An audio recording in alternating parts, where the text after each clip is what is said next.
My name is Arman Malik and I'm from a village in Gujarat. So some members of my family, 3 other men, and our friends decided to take a road trip to the northern areas of Pakistan in our car. It all started when we left home around 10 in the morning. Our first stop was Islamabad, where we had lunch and took a little rest before continuing our journey. As we drove, our car entered breathtaking landscapes, and we were all thoroughly enjoying the trip. Everything was going smoothly. As night began to fall, we decided to stop at a restaurant because we were all tired and hungry.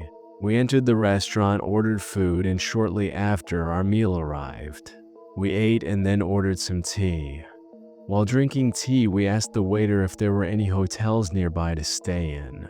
He told us there was none around, but there was one a little ahead, though the conditions there weren't great. As part of our reservation, we tried to stay in a restaurant that had a good review. When we asked why, he told us the hotel was very old and a couple had been murdered there. Ever since that incident, nothing in the hotel had been normal. We chose to ignore his warning and took the address, heading toward the hotel. When we arrived, we met an elderly manager. We asked him if there were any rooms available, and he said yes, with a rate of just 1,000 rupees per night. We thought it was very cheap, so we booked the room. Aside from us, there was only one other family in the hotel, and they looked quite nervous. We settled in our room with our luggage. The hotel wasn't very large, and there weren't many guests, aside from one other family that appeared quite uneasy. After some casual conversation, we decided to rest and sleep. What we didn't know was that the window at the back of our room had a beautiful view, which was also quite eerie. As midnight struck, strange things began to happen. First, the room's temperature started dropping, and we felt very cold. We assumed it was the cold mountain air, but it didn't seem like a good sign. Around midnight, my friend went to the washroom and suddenly felt as though someone was standing behind him, breathing heavily. He thought it might have been one of us, but when he turned around, there was no one there. He rushed out of the washroom, terrified, and woke us all up. At first, we didn't believe him, thinking it was just a prank, but seeing how scared he was, we told him to calm down and try to sleep. Since we were all freezing, none of us wanted to get out of bed. However, my friend, still shaken, secretly turned on his mobile recording and started capturing what was happening. To his horror, the recording showed something truly terrifying. The next morning, when we saw how pale and scared he was, we asked him what had happened. He showed us the video on his phone, and the face that appeared in the recording was so chilling that it sent shivers down our spines. Somehow we all knew Brian was involved in the murders of his family, even though we never saw him or spoke with him. We immediately decided to leave the hotel. We paid the bill in haste and left. After driving for a while, we stopped at a roadside diner for breakfast. We then asked the diner owner if there was a religious person nearby because our friend was still acting strangely.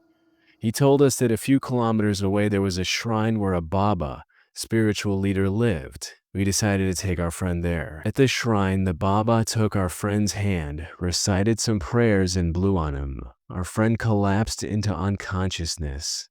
Seeing this, we were all terrified. The Baba told us that our friend was possessed by something, but he reassured us that it wasn't too late to bring him back to normal. The Baba gave us some amulets and performed a final ritual. Gradually, our friend began to feel better. We tried to offer Baba some money for his help, but he refused and said he only worked for the sake of Allah. We placed the money in the charity box and left. Little did we know, we were unknowingly walking into more trouble. As we continued our journey, the beautiful mountains and scenic views distracted us, and we lost track of our surroundings. We were so mesmerized by the views that we forgot about our friend's condition. As we climbed to higher altitudes, our car started having problems. We parked on the roadside and found a small convenience store nearby. While eating by the car, my friend began acting strange again. His face turned pale and he kept looking over his shoulder. That night, we decided to sleep in the car rather than risk another hotel. Wrapped in blankets, we tried to rest, but something began rocking the car violently. At first, the vehicle was just a fallen rabbit. But the next thing I remember was the car racking violently, whispering prayers. We endured the night until dawn. The next day, we learned from locals that the hotel we had stayed in was notorious for paranormal activity. Years ago, it had caught fire, and a young woman had died in one of the rooms. Her spirit, they said, still lingered there. This experience is etched into my memory, a chilling reminder that some warnings shouldn't be ignored. If you ever find yourself on a similar journey, remember, not all stories are just stories. On this episode, The War on the Streets, which is featured in the film,